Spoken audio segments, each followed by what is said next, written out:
Bonjour, merci d'être venu. Je vais commencer par me présenter. Mathias Kluba, donc je suis architecte Big Data à la Société Générale.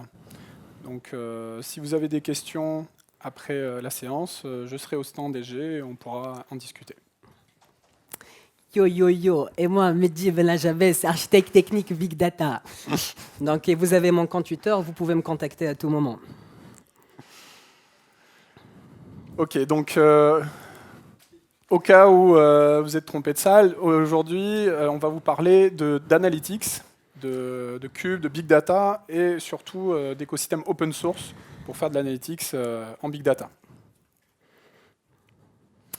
Donc, c'est un retour d'expérience sur plusieurs architectures. On va vous expliquer petit à petit, en fonction des besoins, étape par étape, comment on est arrivé à différentes architectures. Donc, je vais commencer par l'architecture basique V0. Le besoin, c'est de faire de jolis dashboards, des reports. C'est ce que tous les gens du business veulent. Ils veulent voir le big data sous forme de graphiques pour comprendre leur business, pour pouvoir prédire ce qu'ils doivent faire. Et pour ça, voilà, ça c'est la solution facile, la V0. On dit, on met les données dans une base de données, et puis avec une simple requête SQL group by, je suis capable d'agréger mes informations et de les remonter sous forme de jolis graphiques, alors dans Excel ou whatever. Donc ça, c'est la version facile. Et puis au bout d'un moment, on se rend compte que finalement, on a beaucoup de données, de gros volumes. On n'y arrive plus. Et c'est là qu'on commence à regarder un petit peu le big data. Et vos DBA vont se prendre pour des super-héros jusqu'au moment où votre volume de données va passer de quelques gigabytes à quelques terabytes. Et là, vous pouvez plus, et lorsque vous pouvez plus scaler verticalement, c'est-à-dire passer à des machines plus puissantes, c'est-à-dire utiliser soit parce que techniquement c'est plus faisable, soit parce que le coût de cette machine est plus important que ce que va vous rapporter votre projet. Donc la solution, c'est de scaler horizontalement, distribuer vos traitements, vos données et faire du big data sur vos big data. Et qui dit big data dit Hadoop. Aujourd'hui, lorsqu'on dit Hadoop, on fait référence à tout un écosystème. Mais le socle historique d'Hadoop, c'est 2 composants. J'ai envie de dire 3 composants. Le premier, c'est HDFS, c'est ce système de fichiers distribués qui va vous permettre de stocker vos données d'une façon distribuée. Aussi, il va répliquer vos données pour offrir une certaine tolérance aux pannes. Donc, si vous perdez un disque, vous perdez une machine, c'est pas grave, c'est stocké et c'est répliqué ailleurs. La deuxième composante, c'est une runtime, Yarn. Yarn, c'est le scheduler. C'est le scheduler des ressources de votre cluster. C'est lui qui va ordonnancer, distribuer les ressources de votre cluster pour les applications qui sont en concurrence pour ces ressources. Et par la suite, la troisième composante, c'est le framework. Il va vous offrir une API pour écrire vos programmes distribués. Et aussi, c'est lui, avec une dite runtime, c'est lui qui va négocier avec Yarn les ressources pour lancer d'une façon distribuée les tâches de votre programme distribué et entre autres, assurer cette data locality qui veut dire apporter les traitements là où se trouvent vos données pour éviter de déplacer vos gros volumes à travers le réseau. Et la solution, la première version de l'architecture sur du big data, celle qui saute la première à l'esprit, c'est de continuer de faire du SQL sur vos big data. Et la solution historique, et pour l'effet, c'est Hive, celle qui a été inventée par Facebook. Mais voilà, donc, mais sincèrement, aujourd'hui, l'écosystème a tellement évolué, j'ai envie de dire de qualifier cette solution du SQL sur Yarn, sur vos big data. Parce qu'en fonction de vos distributions, de vos choix politiques, des gens qui vous ont conseillé, vous allez finir par faire du Hive sur Thèse, du Hive sur Spark, et même j'ai envie de dire du SQL avec Spark SQL. L'avantage, vos data analysts vont continuer à utiliser leur outil préféré, à savoir SQL. Mais avec ce genre de requête, vous allez scanner tout votre dataset. Et si vous avez optimisé un peu, vous avez entre-temps caché quelques données en mémoire.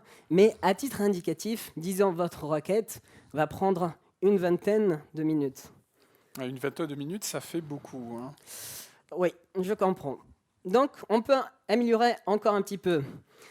Rappelez-vous, on fait de l'analytics. Et qui dit analytics, on va travailler, en fait, on va faire des agrégations. Et on va travailler sur 3-4 colonnes. Par exemple, sur mon use case, mon dataset en entrée, il contient une vingtaine de champs. Mais en fin de compte, je suis en train d'utiliser que 4 champs pour calculer mes agrégations, pour faire de l'analytics. Donc, l'idée qui saute à l'esprit, c'est d'utiliser un format orienté colonne. Le format orienté colonne, son avantage, c'est qu'il va stocker les données d'une même colonne, les uns à côté des autres, sur disque. Donc, lorsque je vais récupérer une colonne, ça va être un accès séquentiel sur disque, et qui dit accès séquentiel, dit un accès très rapide. Donc, je gagne en I/O disque et en I/O réseau. Et le plus important, les données d'une même colonne sont des données très homogènes. Par exemple, une colonne de quantité sont tous des floats. Donc, ce qui nous permet de compresser efficacement nos données. Et à titre indicatif, notre temps de requête va passer, en passant en stockage orienté colonne, notre requête va passer d'une vingtaine de minutes à 5 minutes. 5 minutes. Mon utilisateur business, il ne va pas attendre 5 minutes, hein. C'est pas grave, j'ai une autre façon d'optimiser. Donc rappelez-vous, on s'est dit qu'on va faire du SQL sur Yarn. Mais le problème de Yarn, c'est qu'on va initialiser les conteneurs. Et on va perdre du temps à les préparer pour par la suite commencer à exécuter nos requêtes et nos traitements en batch. Mais si on remplace Yarn avec, par exemple, du MPP, Massively Parallel Processing, on a les conteneurs toujours en long running. C'est déjà prêt, avec du caching, avec de la mémoire, avec des ressources CPU. Donc, on ne va plus perdre le temps à préparer le terrain pour exécuter. Et des exemples du MPP, on a du Impala, du Presto, du Drill, du Hawk. Et là, on va pouvoir passer nos requêtes de 5 minutes à 1 minute. Donc, pour résumer, bien sûr, vous pouvez être pas content, mais pour résumer cette première version de l'architecture, c'est de facto, on va stocker nos données, on fait de l'analytics, on va stocker nos données, nos big data, avec un format orienté colonne. Et par la suite, en fonction de solutions que vous avez entre les mains, soit du Yarn, soit du MPP, vous allez faire du SQL sur vos big data. OK. Donc ça, c'était une première version de l'architecture en utilisant des composants Big Data Hadoop, de l'écosystème Hadoop, open source aussi, je précise. Mais finalement, bon, 1 minute, c'était bien, mais pas assez pour certains use cases. Donc, il y a des use cases où même 20 minutes, ça ne pose pas un problème, hein. Si je veux générer un report pendant la nuit, tous les jours, et envoyer ça sous forme de PDF par email à divers utilisateurs, bon, que ça tourne 20 minutes dans la nuit ou 1 minute, c'est pas trop un problème. Par contre, il y a des utilisateurs qui seront plus en mode data mining. Ils recherchent des choses dans leurs données, ils ne savent pas a priori ce qu'ils recherchent. Et là, ils ont besoin d'un outil interactif. Ils vont drag and dropper des champs. Je vais essayer de voir quel est mon chiffre d'affaires sur l'axe temps et sur l'axe région, et puis je vais zoomer sur l'axe ville. Donc ça a besoin d'être interactif, et on dit en général que l'utilisateur, s'il attend plus d'1 seconde auprès d'une requête, il va croire que son interface, elle freeze et qu'il y a un problème. Donc, une des solutions pour éviter ça, c'est de précalculer les résultats. C'est-à-dire qu'au lieu d'exécuter la requête qui va prendre 5 minutes, 20 minutes, on va essayer de précalculer au maximum pour avoir des temps de réponse faibles. Donc, précalculer les résultats, là, je montre un exemple d'architecture. On prend toujours nos données d'une source. On fait toujours une requête SQL qui ressemble fortement à ce qu'on avait tout à l'heure, select, group by, calcule-moi la moyenne. Mais la différence, c'est que je vais stocker le résultat dans un cube. Donc là, j'affiche un cube.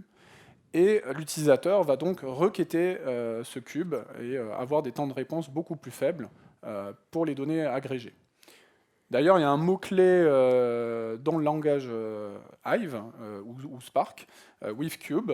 Donc, c'est des choses qui sont supportées dans les technologies Big Data, qui permettent en fait de calculer toutes les possibilités, toutes les dimensions. Je vais expliquer plus en détail tout de suite.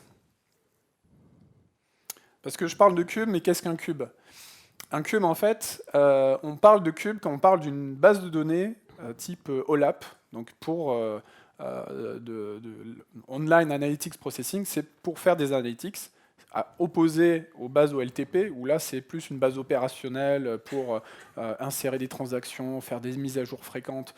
Là, c'est pas du tout le cas. C'est une base de données faite pour de l'analytics, où on va faire énormément de lectures dessus, sur différents axes.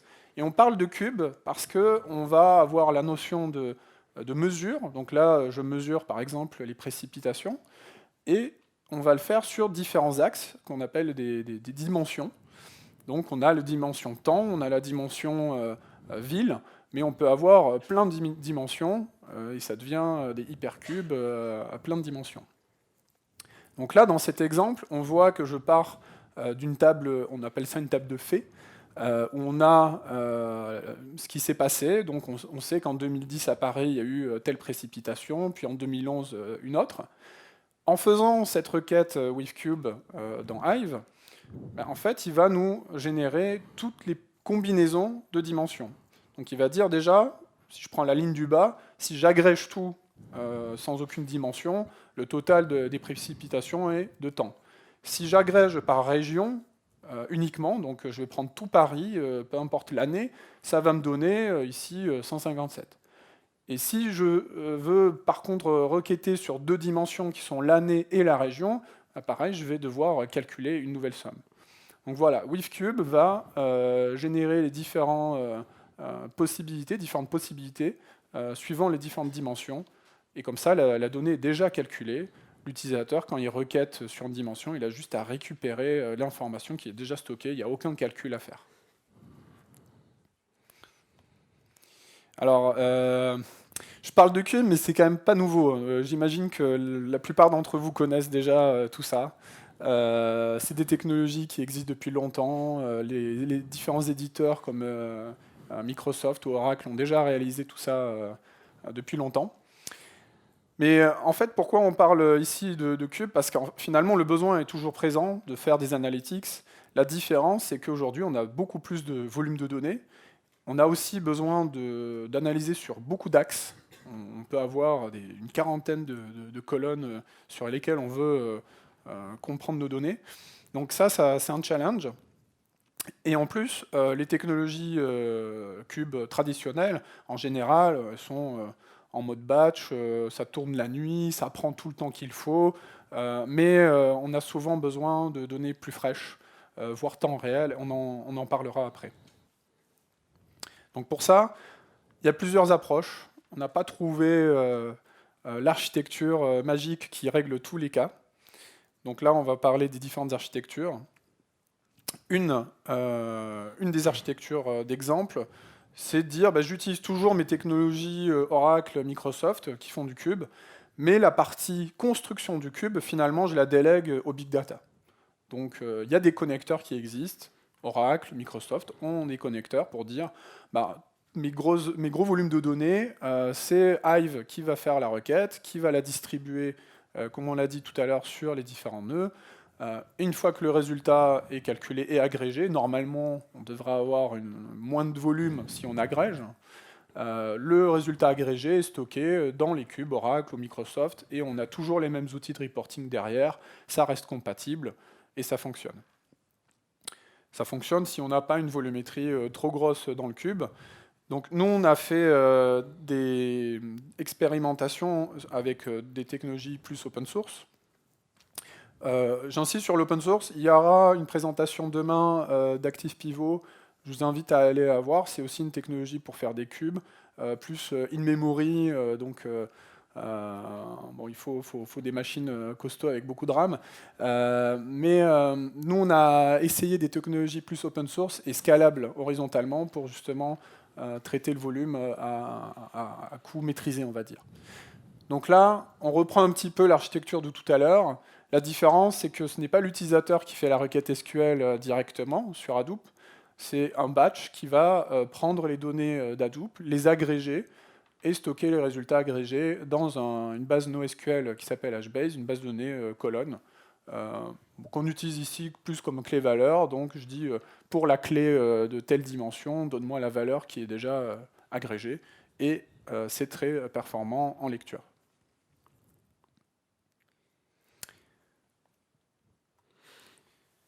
Alors, ça marche avec peu de dimensions. C'est-à-dire que je vous ai dit qu'on agrégeait sur les différentes dimensions ou les différentes combinaisons de dimensions.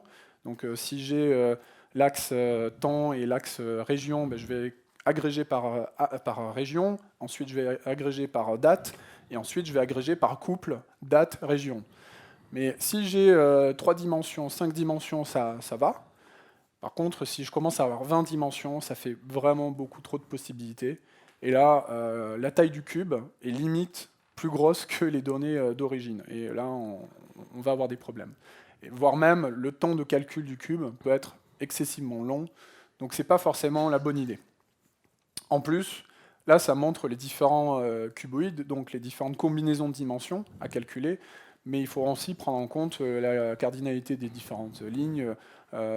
Si j'ai beaucoup de possibilités en termes de date, bah, peut-être que je vais avoir beaucoup de lignes aussi pour chaque cuboïde. Donc ça peut être assez énorme. Donc ça, c'était la première architecture. On a utilisé des outils, on va dire, plutôt bas niveau. On a développé nous-mêmes cette architecture. On va passer à une autre version, où là, on a essayé de leverager plutôt sur quelque chose d'open source qui fait déjà un petit peu ce qu'on veut. Donc, je vous parlais d'Apache Kylin. Donc, c'est un projet open source initié par eBay. Alors aujourd'hui, il y a une société même derrière le produit qui s'appelle Kyligence, donc c'est assez récent. Et bah, ils avaient le même problème chez eBay, hein. Ils ont plein de données, de gros volumes, ils veulent faire des analytics dessus, comprendre ce que vous faites quand vous achetez les produits.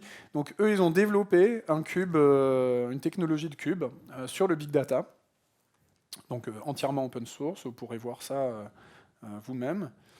Et ce qu'on voit, c'est que l'architecture est proche de ce qu'on fait déjà, de ce qu'on a fait initialement, c'est-à-dire on a une source de données Hadoop Hive qui permet de faire les requêtes SQL. On a le stockage du résultat du cube dans une base HBase, donc c'est quasiment ce qu'on fait. Mais voilà, il y a tout un panel d'outils autour qui permet de construire le cube et de l'interroger de manière efficace. Manière efficace, ça veut dire quoi? C'est que je ne suis pas obligé de préagréger toutes les combinaisons de dimensions. Ici, en blanc, on voit tout ce que j'ai préagrégé, et en gris, ce que je n'ai pas préagrégé. Donc, si je veux rechercher sur la dimension BCD, ça va aller très vite. On va taper directement dans la donnée déjà calculée. Mais l'utilisateur business, on ne sait pas à l'avance forcément ce qu'il veut, et peut-être qu'il va se sentir limité. Lui, il veut peut-être requêter sur la dimension A et C. C'est pas impossible avec Kylin. De manière transparente, Kylin va dire OK, AC, je ne l'ai pas déjà préagrégé, mais j'ai préagrégé ACD, donc je vais repartir des données d'ACD pour agréger à la volée sous l'axe A et C.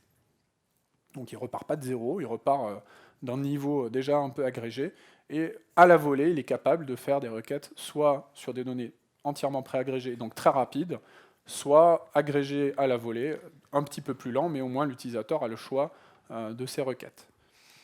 En plus de ça, c'est aussi quelque chose qu'on découvre avec l'expérience, c'est que nous, informaticiens, on se dit, je pense que l'utilisateur va forcément requêter sur telle et telle dimension, donc je vais préagréger ça. Mais en fait, on n'est pas forcément dans la tête des utilisateurs. Et il y a des gens qui sont moins IT, plus business, qui eux savent vraiment sur quel axe ils veulent faire leur requête. Il y a une interface graphique fournie avec Kylin qui permet, en quelques clics, de créer un nouveau cube sur différentes dimensions. Donc ça, c'est assez puissant. Donc, on se retrouve avec une architecture un peu similaire que ce qu'on avait vu tout à l'heure. On a toujours notre base, notre système de fichiers Hadoop distribué. On a toujours nos données dans un format colonne pour que ce soit quand même performant à l'agrégation. On a Hive qui fait les requêtes SQL pour agréger et stocker les résultats dans HBase. Et on a Kylin en fait qui pilote ces agrégats, ces jobs, qui les monitore et tout. et qui en plus fait l'interface pour l'utilisateur vers des outils type Excel ou Tableau. L'utilisateur, de manière, même s'il ne connaît pas le SQL, s'il utilise son tableau, derrière, ça va faire la bonne requête au bon endroit en fonction de si c'est déjà agrégé ou pas. Voilà, ça c'était un exemple d'architecture pour un use case. Maintenant, il y a d'autres use cases qui sont légèrement différents. Et je vais laisser Mehdi expliquer ça. Rappelez-vous, jusqu'ici, on a fait du batch. Mais c'est quoi le problème des batchs? Le problème des batchs, c'est en fonction de la taille de vos données, de vos requêtes, vous allez attendre des minutes, si ce n'est des dizaines de minutes, si ce n'est des heures.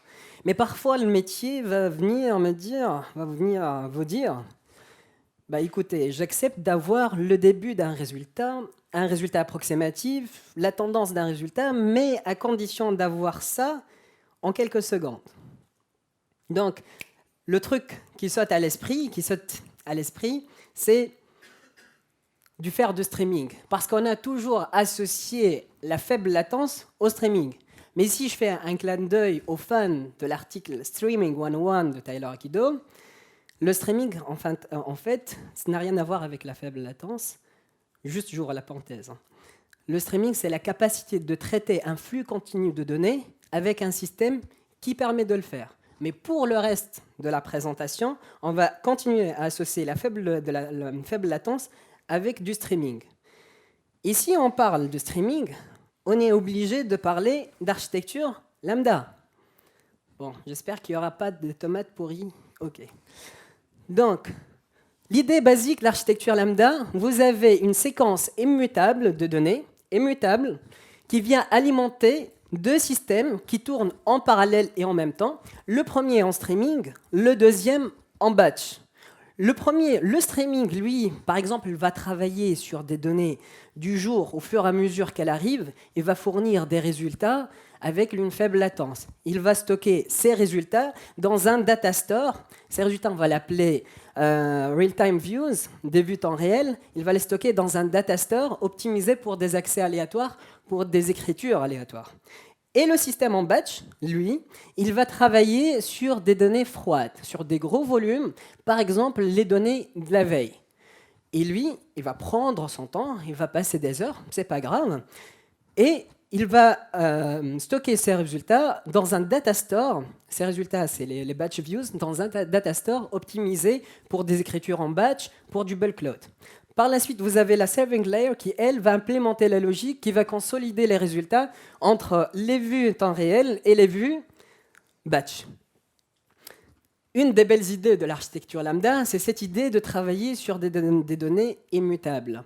En fait, avec des données immutables, par exemple, vous faites une erreur, votre code est buggé, vous aurez des résultats erronés. C'est pas grave, vous changez votre code, vous le relancez sur les données qui n'ont pas changé, et vous attendez, vous aurez vos résultats corrects.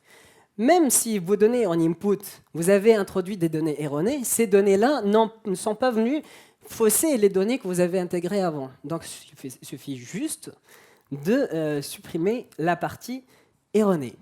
Mais ce qui en reproche à l'architecture lambda, c'est que vous devez maintenir deux systèmes différents, penser avec deux façons différentes.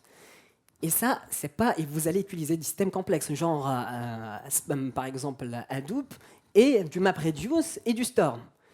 Et je pense que vous êtes d'accord avec moi pour dire que je ne pense pas qu'aucun d'entre vous veut faire cette tâche-là. Bien sûr, il y a ceux d'entre vous qui vont dire « Ouais, j'adore. Plus c'est complexe, plus j'adore. » Donc, ouais, mais pensez aux autres, c'est pas grave. Donc, et autre hypothèse de l'architecture lambda, c'est que le streaming, il fournit un résultat approximatif, imprécis. What? Mais rappelez-vous, l'article que Nathan Mars a publié dans lequel il a dévoilé son architecture lambda, il l'a fait en octobre 2011. Donc ça fait 5 ans.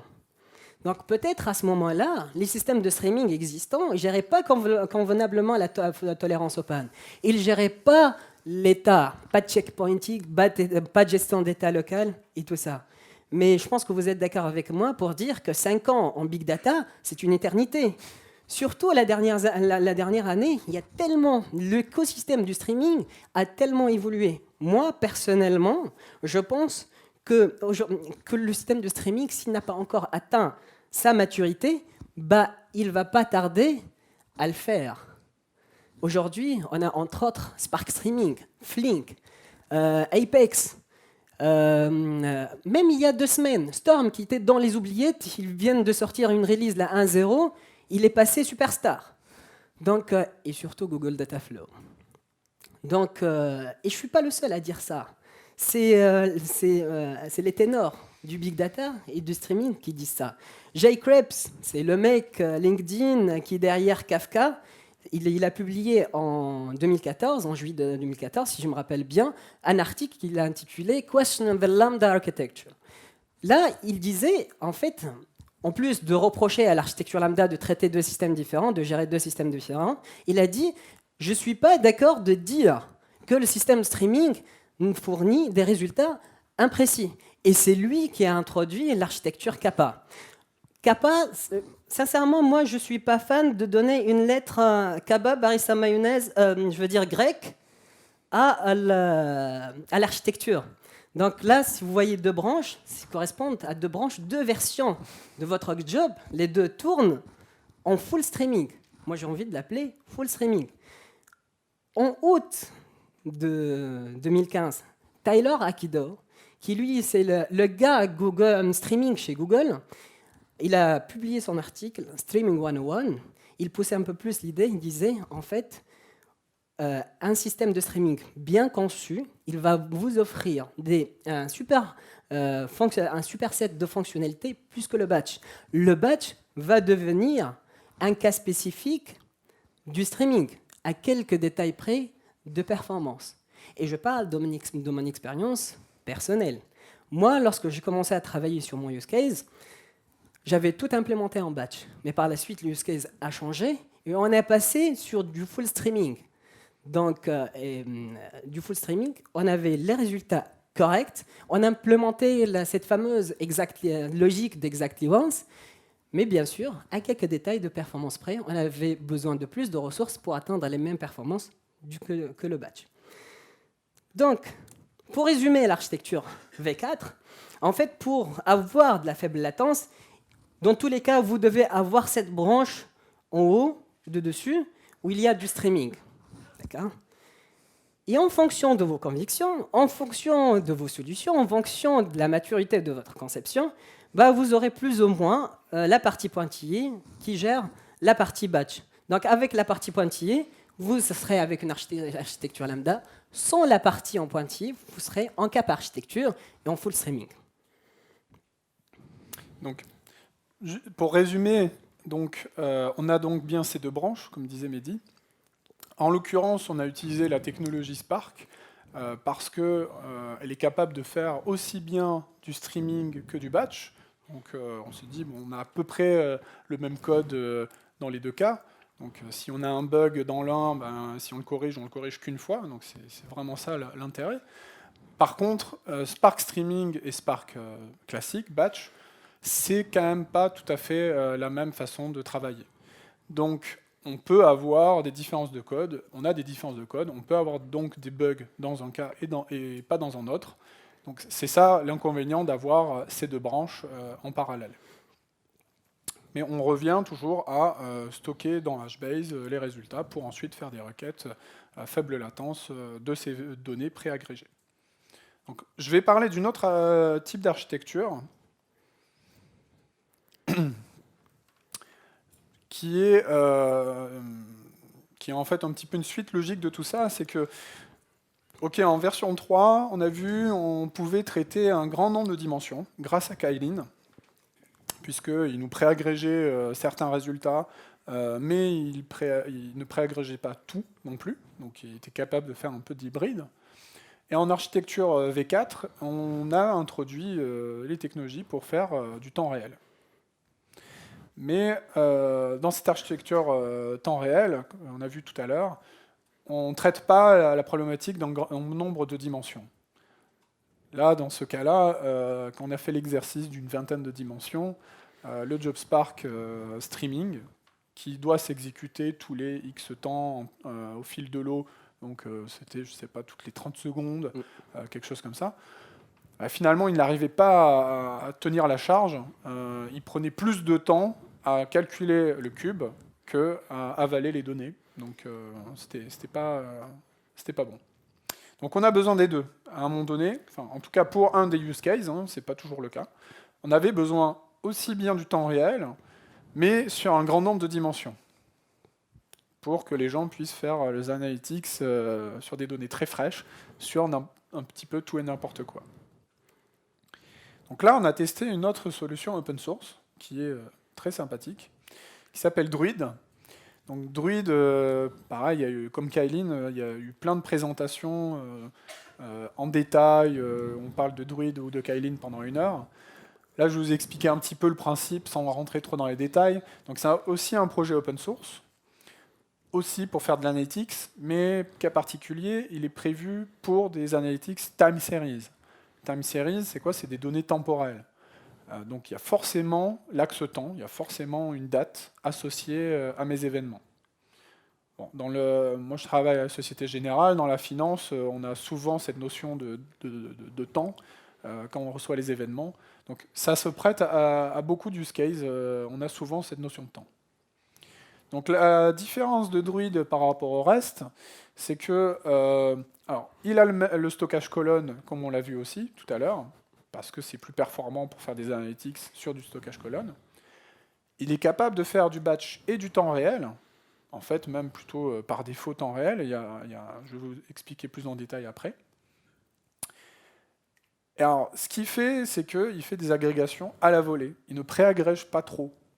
Alors, pas trop. Il peut préagréger un petit peu, mais pas trop. On va dire, je vais agréger sur toutes mes dimensions à la minute. Et ensuite, si je veux réagréger sur seulement 2 dimensions, ce sera forcément fait à la volée. Mais néanmoins, il est très rapide. Alors, je ne vais pas vous sortir de chiffres, mais si vous regardez un petit peu sur le site de Druid, il y a des gens comme eBay et autres, ou PayPal, qui utilisent Druid sur des volumes gigantesques, et ils arrivent à avoir des temps de réponse inférieurs à la seconde, même si c'est de l'agrégation à la volée.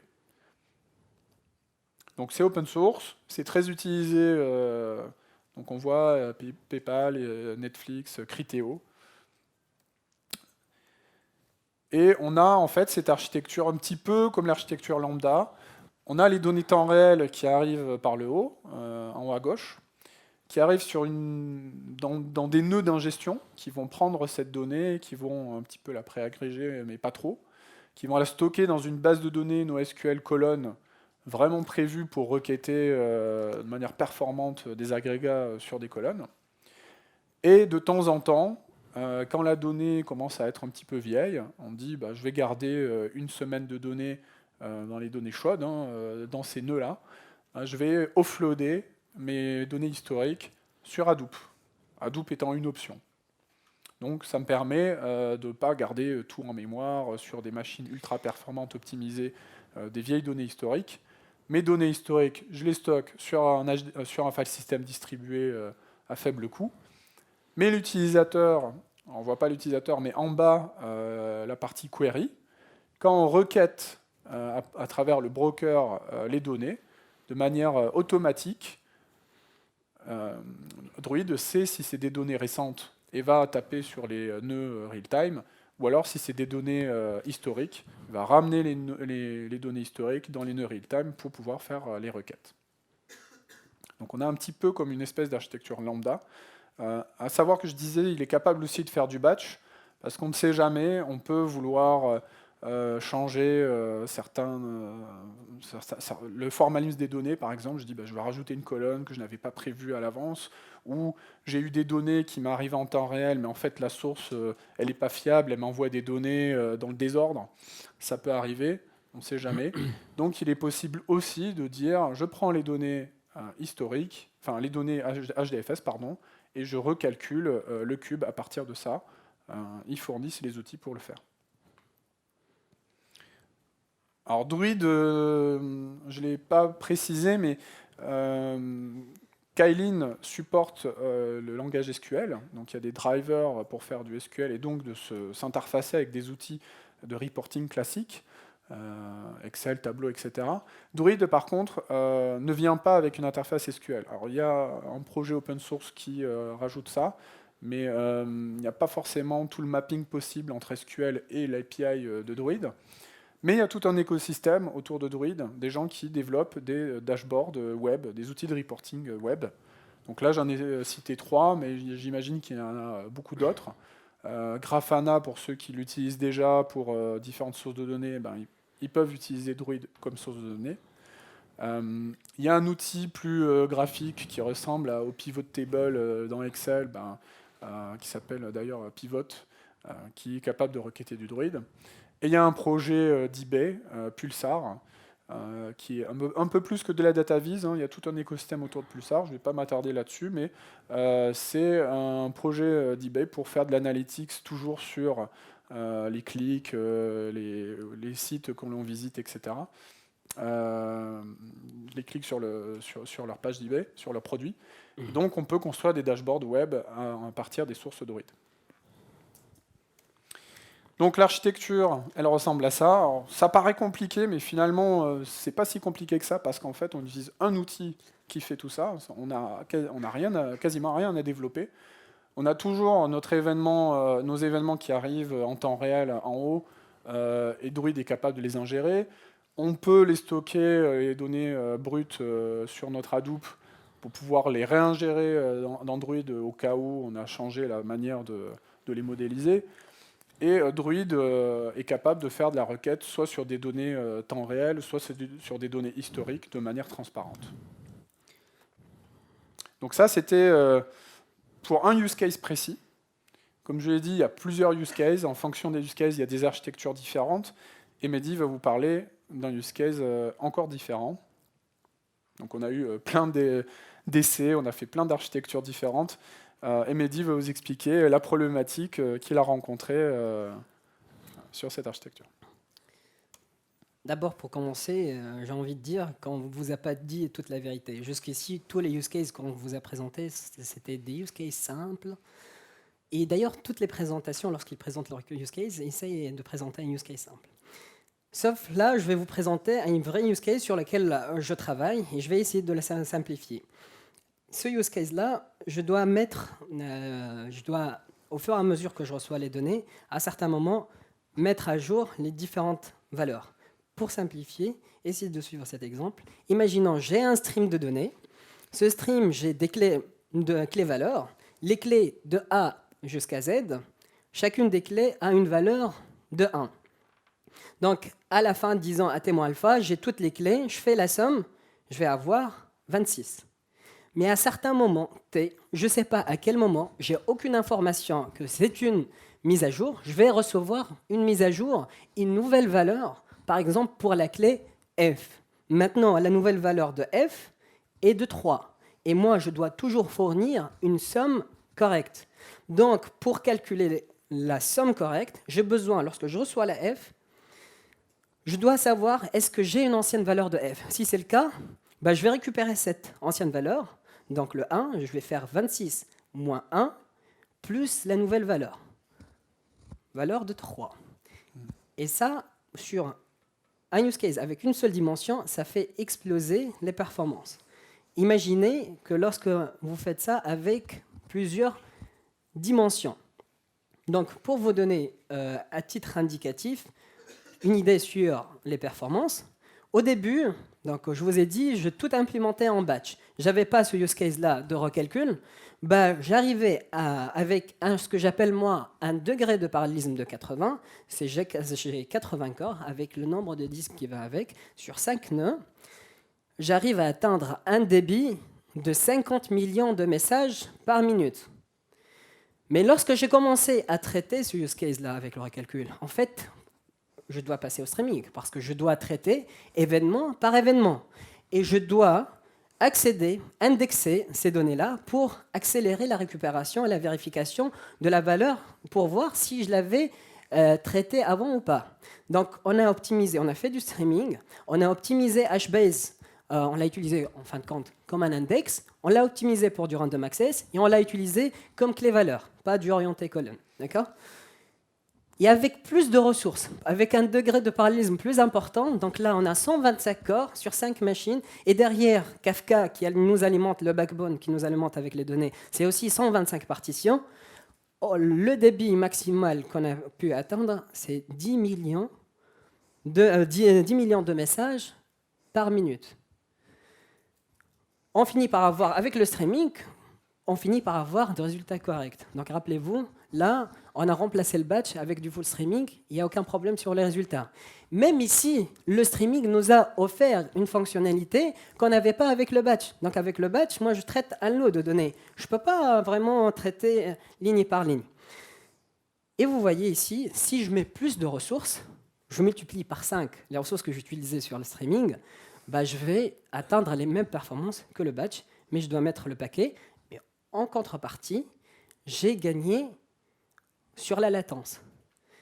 Attention, pourquoi on l'appelait architecture 22, 50 ? Parce qu'il n'y a aucun, tout ce qu'on a fait, et tous ceux qui traitent ce use case-là font du best effort.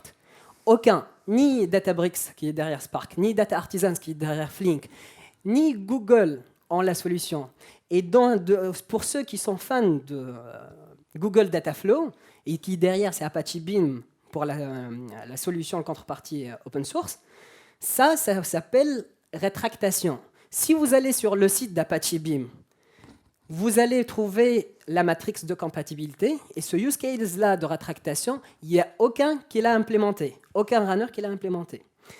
Donc, normalement, ici, après ce slide, on met un slide avec du son, Game of Thrones, avec Jon Snow mort qui baigne dans son sang. Mais bon, c'est ce qui fait le charme de l'expérience.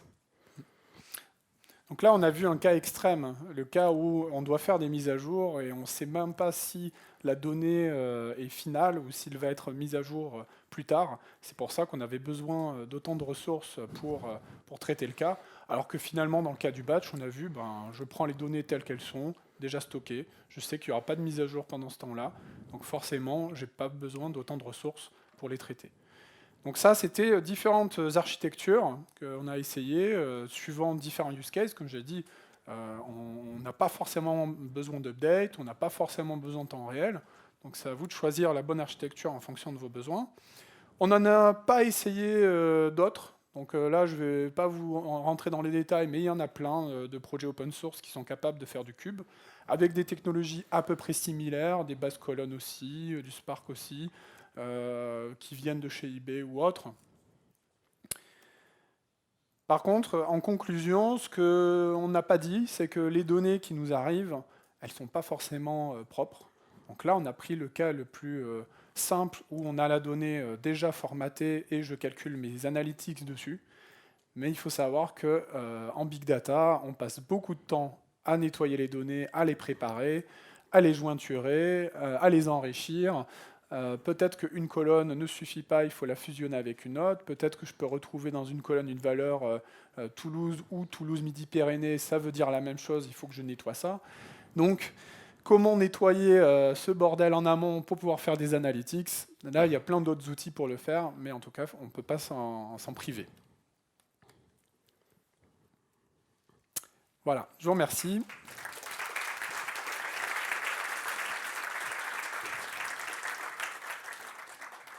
Il reste une petite minute si vous avez des questions.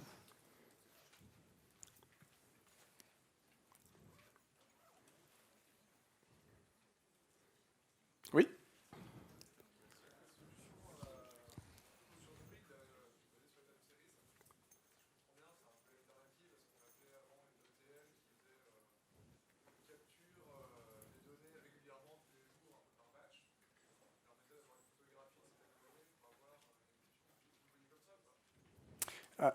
Alors, pas tout à fait Druid. Vraiment, son use case, c'est de prendre les données au fil de l'eau et de les indexer, finalement, de les stocker dans une base colonne au fil de l'eau.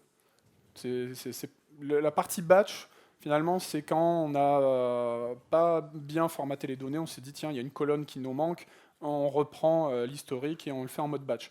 Mais le cas le plus normal de Druid, c'est de ne pas le faire en batch, c'est de le faire vraiment au fil de l'eau.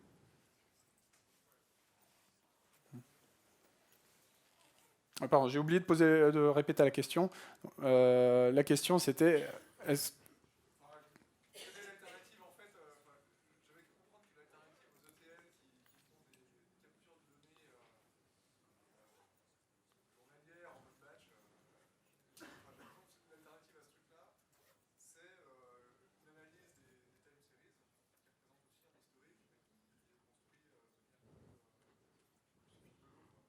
Donc que Druid soit une alternative aux ETL qui capturent des time series. Oui. Alors ça capture des données déjà formatées, effectivement en temps réel. Par contre, on a toujours besoin d'outils type ETL pour nettoyer justement les données, pour pouvoir les ingérer ensuite dans Druid. Voilà. Merci. Merci.